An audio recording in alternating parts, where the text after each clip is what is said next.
রাধে রাধে বন্ধুরা, একটু মাংস কষা করব আজকে। আমি তেলে আলুগুলো ভেজে নিয়েছি, আলুগুলো তুলে নেব এবারে, দিয়ে এবার পেঁয়াজটা দেব। এবার আমি পেঁয়াজটা দিয়ে দেবো এতে।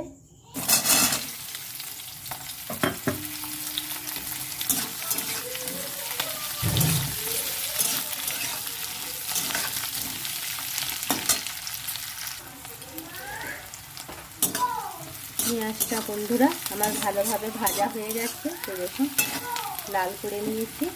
এবারে আমি এতে বেটে রাখা আদা, রসুন, লঙ্কা, হলুদ সব দিয়ে দিলাম।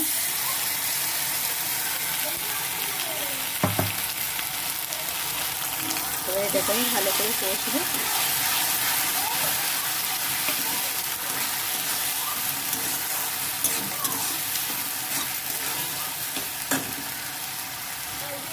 বন্ধুরা এটা আমি একটু সস দিয়ে দেবো, কেন একটু রুটি পরোটা দিয়ে ভালোই লাগবে খেতে। অল্প একটু সস দিয়ে দেবো।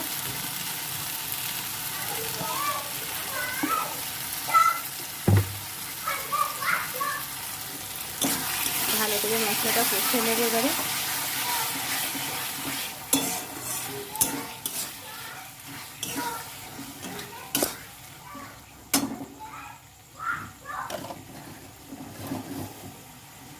পরিমাণ মতো নুনও দিয়ে দেবো।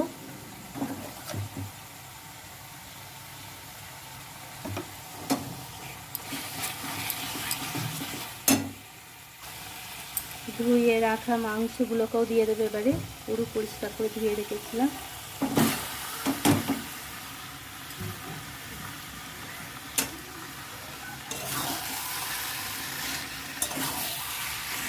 এটাকে ভালো করে কষে নেব।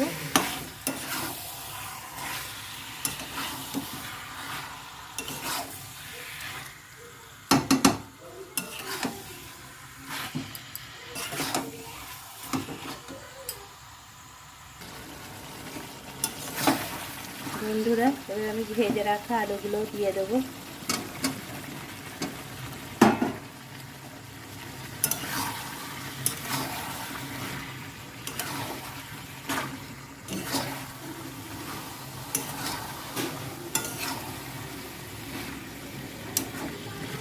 আমি এতে জল দেব না, সামান্য এই মশলা ধোয়ার জলটাই দেব, আর বাড়তি জল দেব না। এবার আমি গ্যাসটাকে একটু আস্তে করে দেব, দিয়ে 10 মিনিট ফুললেই আমার হয়ে যাবে।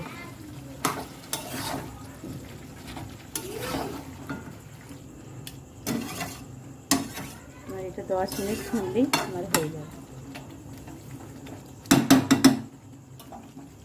দেখুন কত সুন্দর হয়েছে কষা মাংসটা।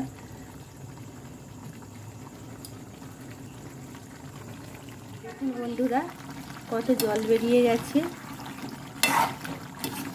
এটাকে আমি আর একটু শুকনো শুকনো করে নামাবো।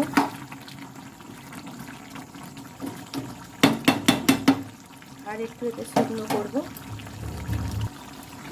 শুকনো শুকনো হয়ে গেছে, এবার নাড়িয়ে নেব। নাড়িয়ে নিলাম এবারে আমি।